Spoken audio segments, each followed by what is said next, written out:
Welcome to the Baseface Network.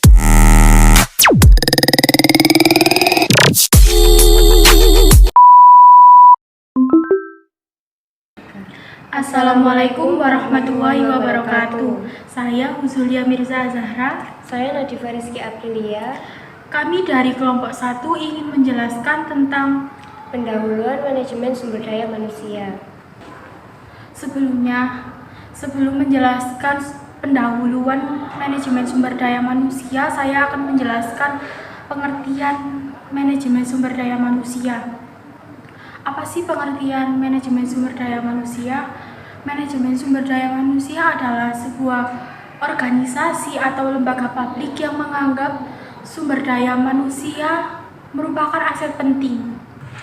Arti manajemen sumber daya manusia juga didefinisikan oleh beberapa ahli, yaitu Dessler 2019 menawarkan pengertian manajemen sumber daya manusia sebagai kebijakan dan pelatihan untuk memenuhi kebutuhan karyawan. Dan menurut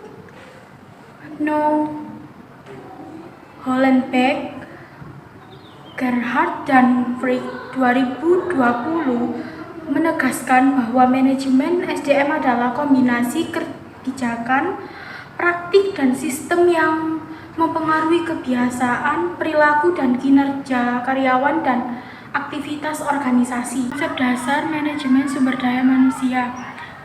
Yang pertama, pendekatan strategis. MSDM merupakan pendekatan strategis untuk mengolah aset paling berharga perusahaan. Yang kedua, memanfaatkan potensi karyawan. Karyawan memiliki potensi bakat yang dapat dikembangkan untuk kepentingan perusahaan. Yang ketiga, memastikan kepuasan karyawan. Karyawan yang puas adalah karyawan yang produktif. Yang keempat, memaksimalkan produktivitas organisasi. MSDM bertujuan untuk memaksimalkan produktivitas organisasi dengan meningkatkan efektivitas manusia. Yang kelima, memperlakukan karyawan sebagai sumber daya yang bernilai. MSDM memperlakukan karyawan sebagai sumber daya yang sangat bernilai bagi organisasi. Selanjutnya saya akan menjelaskan tentang evolusi manajemen sumber daya manusia. Yang pertama, sumber daya manusia administrasi. Bentuk manajemen sumber daya manusia yang paling awal karena bertanggung jawab atas pencatatan dan kepatuhan undang-undang dan peraturan ketenagakerjaan. Yang kedua, manajemen sumber daya manusia perilaku.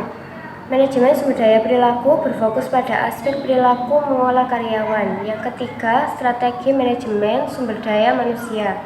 Berfokus pada penyelarasan strategi sumber daya manusia dengan strategi dan tujuan bisnis. Yang keempat, manajemen sumber daya manusia internasional. Berfokus pada pengolahan karyawan dari berbagai budaya, negara, dan dengan persyaratan hukum yang berbeda. Yang kelima, manajemen sumber daya digital.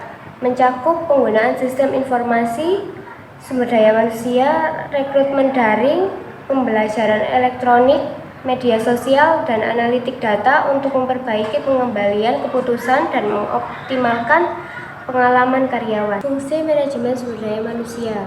Yang pertama, melakukan persiapan dan seleksi tenaga kerja. Persiapan dilakukan perencanaan sumber daya manusia dengan membentuk berbagai pekerja yang mungkin timbul.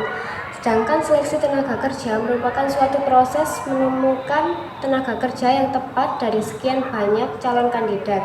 Yang kedua, penelitian dan pengembangan. Memberikan program pelatihan untuk meningkatkan keterampilan karyawan. Yang ketiga, memberikan kompensasi dan tunjangan. Merancang paket gaji dan tunjangan yang komparatif. Yang keempat, hubungan karyawan. Membangun komunikasi yang efektif antara manajemen dan karyawan.